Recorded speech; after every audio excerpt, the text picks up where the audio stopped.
Okay, so we're continuing on with the third part of our lecture, and we stopped here. So what we want to discuss now is the forensic analysis of hair. So there are several things that we always want to ask whenever we're looking at a hair sample.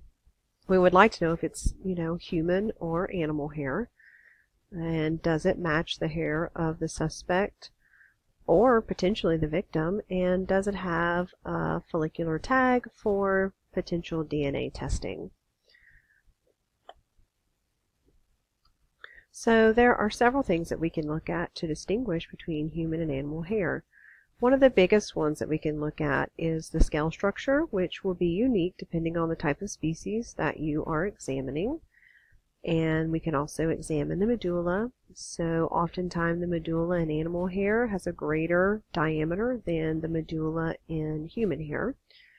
We can examine pigment distribution. We can look at the cuticle structure, which is related to the scale structure. And we can also look at the root shape. So just a couple of example ones to look at here.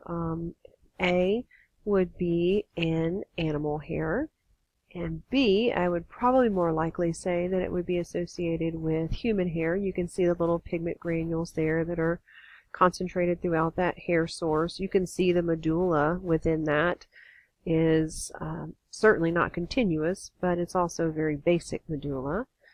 And then here I might be inclined to say that C was potentially animal hair because the medullary index does appear to be much larger, or it takes up a great amount of the diameter of the hair shaft. And then D also, I would consider this to be an animal hair source as well. Remembering that humans, their cuticle structure is always going to be imbricate.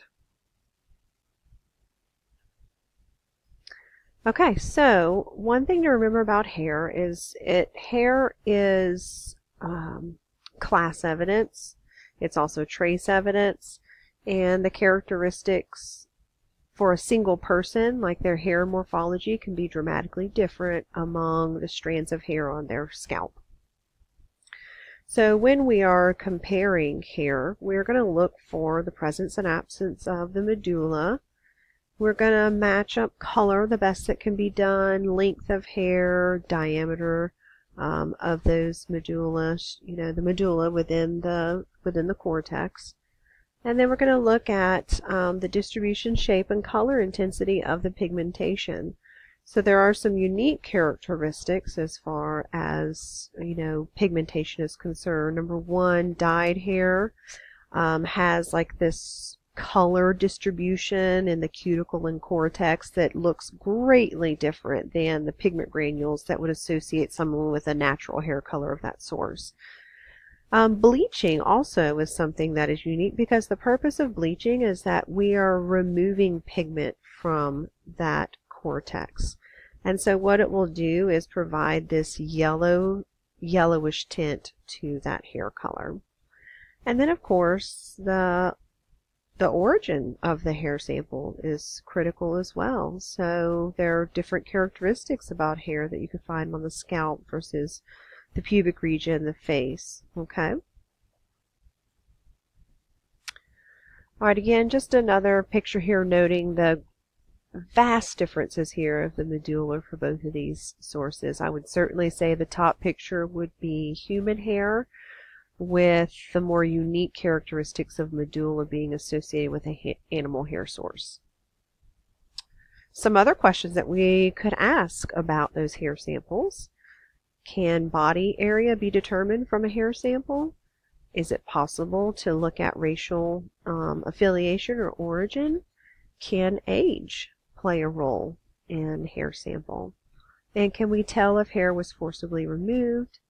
And then is there enough information about those hair samples to allow us to individualize that human hair? And can DNA individualize hair? I think we know the answer to a multiple of these, but let's look. So we can determine body area in many instances for hair types. So if we see here, we've got some categories. So scalp hairs are generally tend to be consistent in diameter. So the diameter of those hair strands tends to remain consistent across all of those follicles, within your scalp. And I think the scalp has somewhere upwards of 150,000 follicles for potential hair growth. And also the pigment distribution generally tends to be uniform within the cortex. Now, the pubic hair region, so mostly that's short and curly hairs, and there's going to be a wide variation in the diameter of those hairs. And then beard hairs, what will set those apart is they tend to be very coarse. They have a triangular cross section, and then the tips tend to be blunt because, well, someone is shaving those hairs on a regular basis, for the most part. All right, so a couple of unique things. We can make some racial affiliations with hair samples. So there's some unique characteristics about hair when we're looking at a cross-section of that. So African American hair typically tends to be kinky, fine hair, and the follicle is generally nearly parallel to the scalp. The hair tends to be very dense, and as far as the pigment granules, they're large amounts, but there tends to be some uneven distribution of the pigment granules, as you can see here from this cross section. And then something else neat is the shape of the hair. So it tends to be a lot more oval in shape in that cross section. Okay, so those with an Asian background tend to have straight, coarse hair. And the follicle tends to be perpendicular to the scalp, which is also directly related to this shape that we're seeing here. So it's nearly cylindrical in shape. You can see here that the pigment granules also, those are dense as well, but they do tend to be a bit more evenly distributed throughout the hair sample. And then Caucasian background. You can generally see here it's a little bit more of an oval to a round shape here in terms of the cross-section of the hair. Of course, there's a great variation, straight to wavy, fine to coarse hair, dense hair again as well, fine to medium, and the pigments tend to be a little bit more evenly distributed throughout the hair sample. All right, so naturally shed hairs tend to be absent of having that follicular tag, as well as the shape of that ending tends to be a little bit more club-shaped, and there generally is not a lot of damage associated with that hair as it has been removed from the scalp. And remember, there's those 3 stages of hair growth, so if it's naturally shed, it's in the 3rd stage, and at that time, the root of the hair is no longer attached to the follicle. So generally, that hair is loose inside that follicle, ready to be disposed. And here's a couple of more pictures here. We can see the one on the left. So this is a forcibly removed hair. You can see here that clearly the root and the follicle were attached at this time. Breakage occurred while that removal happened. And then you can see here on the right, I love this one, it's one of my favorites. So you can see here that follicular tag all there on the outside. Those are, skin cells that have been removed from the follicle as that hair was forcibly removed.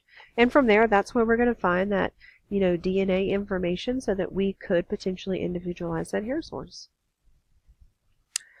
Okay, so to individualize hair. So basically, we're hopes of finding that follicular tag so that we can run DNA analysis on that. And remember that our first and second phase, anagen and catagen phases, are going to be the phases where we will best find that potential follicular tag. All right, so collecting hair evidence. We want to make sure you can use things such as sticky tape, lint rollers. They have evidence vacuum cleaners that are for specific use. And then always make sure that you're using clean forceps, and then you'd want to place that hair inside of some type of paper source, fold that in a specific way, and store that in a paper bag that's properly labeled. And there's our cute little collection box here.